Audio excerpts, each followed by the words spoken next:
Балалар жазда гүлге көбелек қонады, иә? Ал қыстың күні қонады ма? Жоқ. Қонбайды, иә? Ал біздің бүгінгі сабағымызда қыстың күні де гүлге көбелек қондыруға болады.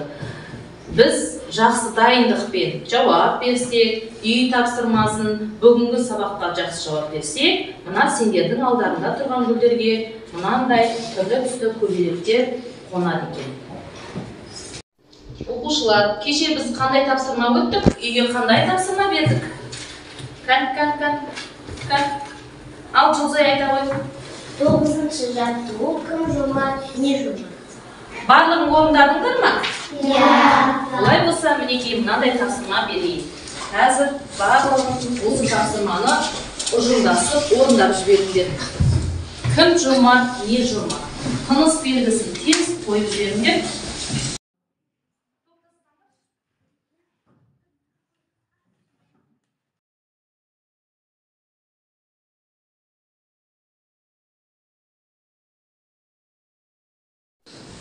Жарайсыңдар, 3 топта үй тапсырмасын дұрыс орындап келіпсіңдер. Олай болса, жүргізіп оқып жіберейікші кәне, Айбат.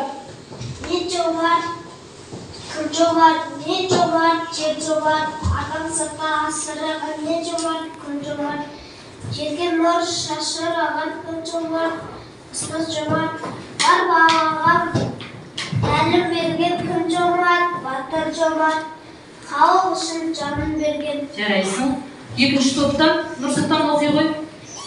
Не жомарт, жер жомарт, адам затты асырған, не жомарт, күн жомарт, жерге нұры шашырған, кім жомарт, ұста жомарт, бар балаға тәлім берген, кім жомарт, батыр жомарт, халық үшін жанын берген.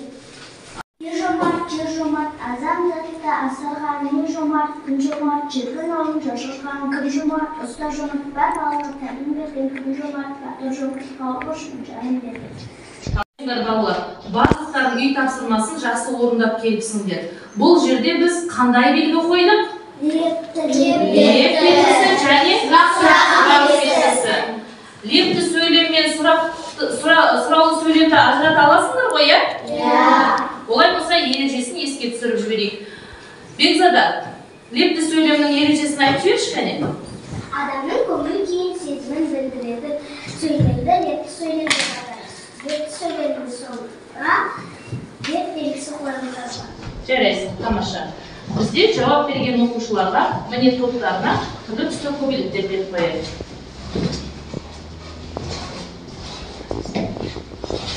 Балалар, бізде келесі тапсырма, үй тапсырмасын қорыту мақсатында кенгіруге көмек көрсетуіміз керек. Кенгіру баласын қай жерде ұстайды балалар? Қалтасында.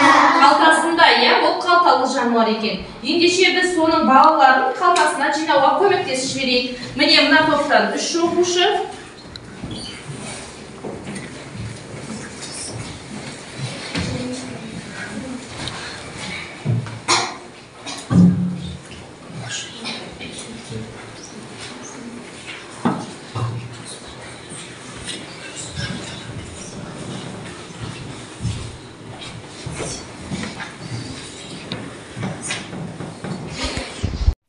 Кәне, жауап береміз. Неткен ғажап көрініс, бұл лепті сөйлем. Тамаша. Мен театрға бардым, бұл хабарды сөйлем. Тамаша. Келесі, Алина. Ағам оқудан кейін сұрақ берсін. Тамаша. Келесі, Бегасыл. Қазақ тілі сабағы ұнайды ма? Қандай сөйлем? Сұрақ берсін. Сұраулы сөйлем. Дұрыс. Алина, айта ғой. Бүгін нөсер жаңбыр жауды. Қабағыңызды. Жарайсың, сала ғой. Саған көп рахмет. Бұл лепті сөйлем. Тамаша. Келесі, Ерна. Арман қандай бақытты лепті сөйлем. Оқушылар, мына сендерге мынандай өзін-өз бағалау парағын таратқанмын, иә? Соған қашан сендер тапсырмаға шықтыңдар, қайсың қанша тапсырма орындадыңдар, мына жерге қосу белгісін қоясыңдар. Сосын соңына өздеріңді бағалайсыңдар.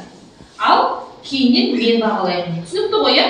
Әрқайсың жауап берген кезде осыны бағалауды ұмытып кетпеңдер. Жақсы орындап келіпсіңдер. Біз кішкене сергіп алайық. Жаңа сабағымызды бастамас бұрын. Мынау пластикалық бөтелкені біз серпу сәтінде пайдаланып көрейік. Осы бөтелкенің іс-қимылын қайталаймыз. Кеттік.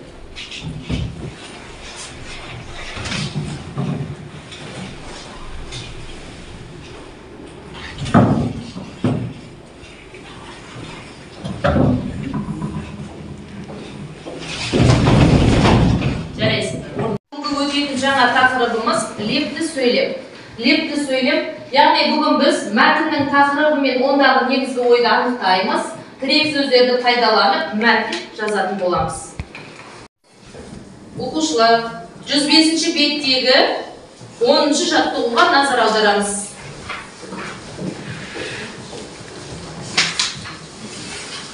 Дүние деген не? Дүние деген не деп сұрады кішкентай шабақ. Дүние дегеніміз телегей теңіз су, деді үлкен балық. Дүние деген не? Деді ақ аюдың қонжығы. Оның несі? Дүние деп біраз ойланды да, ол мұзды таулар, мұз алаңы, оның астындағы су деді. Дүние деген не? Деп сұрады кішкентай бота. Дүние деген көп құм, аздаған саз, және аздаған шөп, тәтті екен, деп жауап берді түйе. Алақай, дүние дегеннің не екенін енді білдім. Ал балалар, бұл туралы сендер не білесіңдер? Яғни балалар, бұл мәтінде әр жануар өзінің дүниесі туралы айтты. Енді сендер дүние дегенді, табиғат дегенді қалай түсінесіңдер? Мына параққа түсінгендеріңді жазыңдар. 3 топ дүние деген не екенін және табиғаттың не екенін өз ойларынша жазып түсіндіріп өтіңдер. Қазір ұжымдасамыз тез.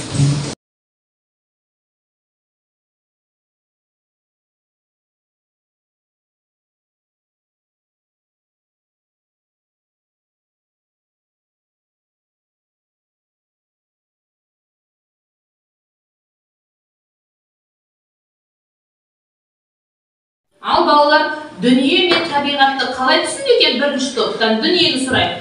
Раяна, дүниені қалай түсінесің сен? Дүние деген отбасым, сыныбым, достарым, туған жерім. Тамаша, иә? Жарайсың. Келесі екінші топ қалай түсінеді екен? Гүлзада, қалай түсінесіңдер дүние дегенді? Достарым, отбасым, отырым. Тамаша, жарайсың. Ал енді үшінші топтан табиғаттың не екенін түсінеге. Табиғат дегеніміз не екен, Алтынай? Табиғат дегеніміз жер, су, ауа, жануарлар. Тамаша. Келісесіңдер ме, балалар? Жарайсыңдар. Оқушылар, енді біз дәптермен жұмыс жасайық. Дәптерлерді ашып, бүгінгі күнді жазып, 11-ші жаттығуға назар аударыңыз. Балалар, жазу жазған кезде аяқ қолды қосып, денені түзу ұстап отырып жазамыз.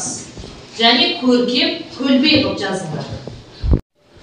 Балалар, бүгін біз бұл тапсырмада судың пайдасы туралы әңгімелеп көру керек екенбіз. Су туралы төмендегі сұрақтарға жауап беруіміз керек. Судың тіршілік үшін қандай маңызы бар? Адамдар суды ластамас үшін не істеу керек? Мен сендерге алдында айтқанмын, су туралы қызықты деректер жинап келіңдер деп. Оқып, біліп келгендер бар ма ішімізде? Жарайсыңдар тағы. Тамаша. Ал бірінші топтан, кәне, Мағжан. Ер кісінің алкашы шамамен 70% судан тұрады. Дұрыс айтады. Ер кісінің ағзасы 70% судан тұрады екен. Жарайсың. Келесі, Ернар. Су әлемдегі ең көп тараған зат екен. Тамаша. Тағы да бірінші топтан бар ма? Алтын жылан суға батып кетсе қайта шыға алмайды. Жарайсың, тамаша. Ал екінші топ кәне? Інжу, айта қой. Кез келген зат судан тұрады. Тамаша, жарайсың. Келесі Гүлзада айта қой. Су сұйық зат, жарайсың. Келесі бар ма тағы да? Ал, Алина.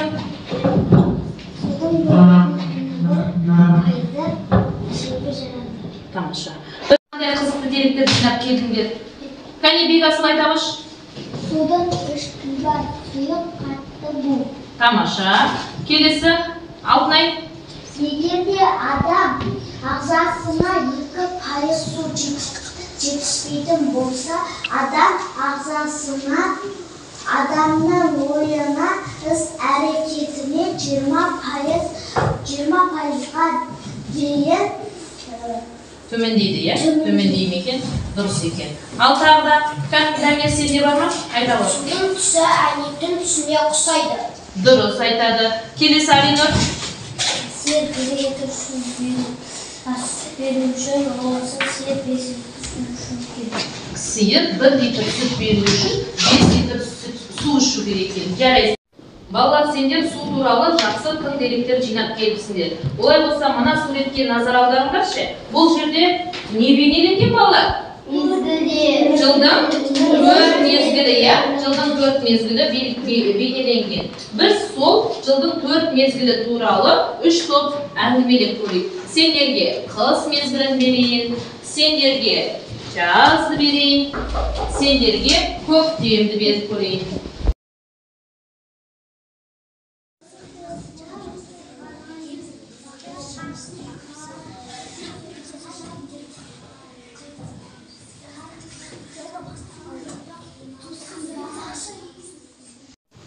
Қыста қарлар жауады, қыста адамдар бәрі қалың киіне бастайды.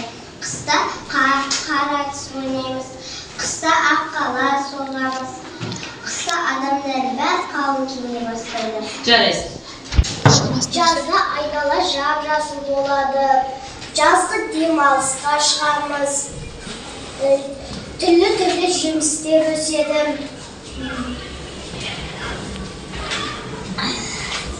Тағы жазда не істейсіңдер? Шомылуға. Жазда шомылуға барамыз. Жеміс жидектердің барлығы пісе бастайды. Жарайсың. Қар ериді, жер жыртады, біз бақша егеміз. Біз жыр жарады. Және Барлық тіршілік иесі оянады. Тамаша. Ал балалар, біз бүгін лекті сөйлемді қаншалықты меңгергендігімізді байқау үшін сендерге 3 топқа 3 түрлі тапсырма беремін. Иә, мынау бірінші топтікі, мынау екінші топтікі, мынау үшінші топтікі.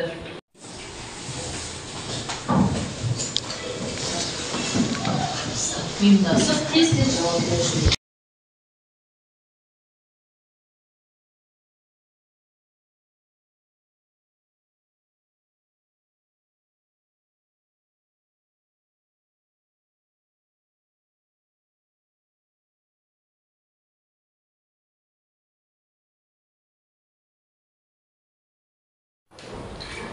Балалар, бүгін сендер жақсы тапсырмалардың барлығын дұрыс орындадыңдар. Сендерге рахмет. Үй тапсырмасын күнделікке жазып аламыз. 12-ші жаттығу 106.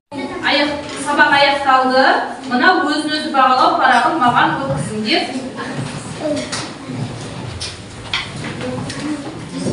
Әкеле ғой 2-ші топ.